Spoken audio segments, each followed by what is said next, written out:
John B. Wolfe pastor. John Burton Wolfe, 1925–2017, more often written as John Wolfe or John B. Wolfe, was senior minister of the All Souls Unitarian Church in Tulsa, Oklahoma from 1960 until he became pastor emeritus in 1995 at the age of 70. He remained affiliated in emeritus status with All Souls until his death in September 2017. He was born in Bloomington, Illinois on September 6, 1925, to Walter and Helen Nee Young Wolfe and was raised there until he joined the U.S. Navy in World War II. He earned bachelor's degrees from Illinois Wesleyan University and the Federated Theological Faculty of the University of Chicago, now University of Chicago Divinity School. Ministerial career. Early in his career, Wolfe served as the minister for Unitarian churches in Racine, Wisconsin, and Meadville, Pennsylvania. His Meadville church was the Independent Congregational Church Unitarian, now the UU Church of Meadville, from 1954 until 1960. He also served in several positions of the Unitarian Universalist UU denomination. In 1960, he was called to serve as senior minister of All Souls Church in Tulsa.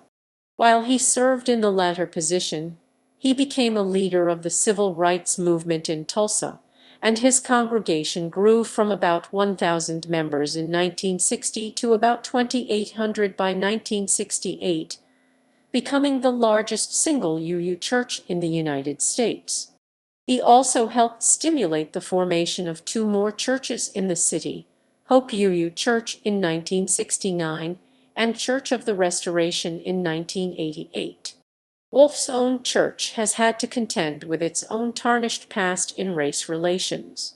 In 1921, the same year as the infamous Tulsa race riot, All Souls Church was co-founded by Richard Lloyd Jones, editor and publisher of the afternoon newspaper, the Tulsa Tribune.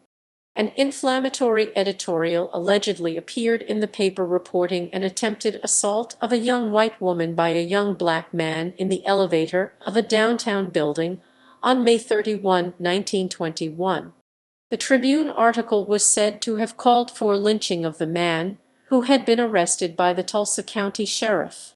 When the sheriff refused to turn the prisoner over to an armed mob that night, the frustrated mob members took out their rage on the main residential district of blacks living in Tulsa, burning, looting, and killing indiscriminately.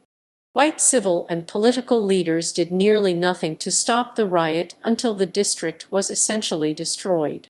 Later, the alleged female victim changed her account. The alleged attacker was freed and released for lack of evidence.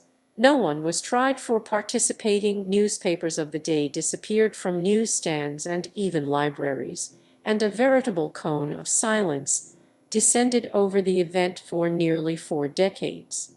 Wolfe recalled later that he was cautioned by a member of his church that he should never talk about the riot from his pulpit when he began to expound on race relations.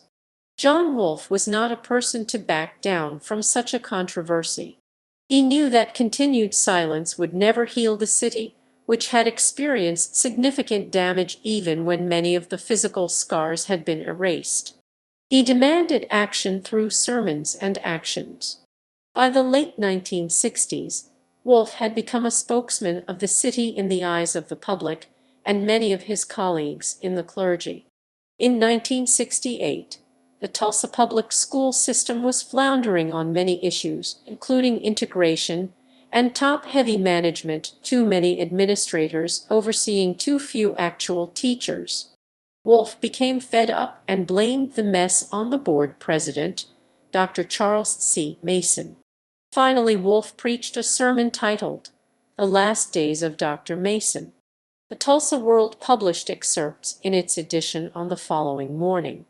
That night the school board held its regular public meeting, which had the largest number of people that had ever come to the school board meeting up to that time.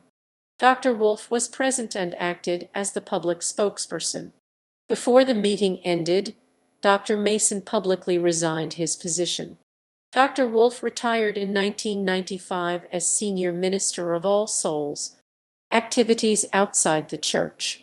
In addition to his pastoral responsibilities, Dr. Wolf gave generously of his time and energies to groups outside the church. Some of these activities included: co-founded the Oklahoma branch of the American Civil Liberties Union, served on the National Board of Planned Parenthood Family. According to one obituary,